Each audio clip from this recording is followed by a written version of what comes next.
Ассалаумағалейкум, құрметті мұсылман қауым. Бүгін әріптердің дыбысталуын және әріптердің атауы туралы өтеміз. Әріптердің дыбысталуы тәжвид ілімі деп айтылады. Тәжвид ілімінде бүгін сол әр әріптің қалай атауы және қалай дыбысталуы туралы сіздерге осы сабақта айтып өтеміз. Әлиф, дыбысталуы. Атауы бә, дыбысталуы б.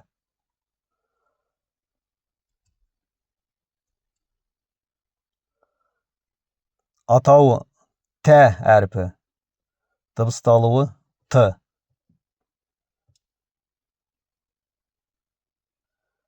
Сә әрпі, атауы сә. Бұл жерде сә сақау түрде айтылатын сә, дыбысталуы сә. Атауы джим, дыбысталуы ж. Ха, атауы ха, дыбысталуы х. Бұл жіңішке х әрпі болып айтылады. Хо,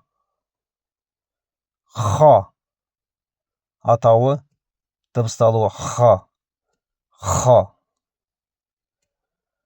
Дәл, атауы дыбысталуы д. Зәл, бұл әріптің атауы зәл, дыбысталуы з. Ра, атауы ра, дыбысталуы р. Зә, атауы зә, дыбысталуы з. Син, әріптің атауы син, дыбысталуы с.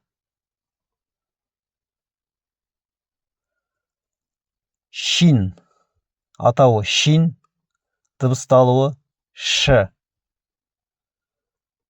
Сод, атауы сод, дыбысталуы со. Дод, атауы дод, дыбысталуы до.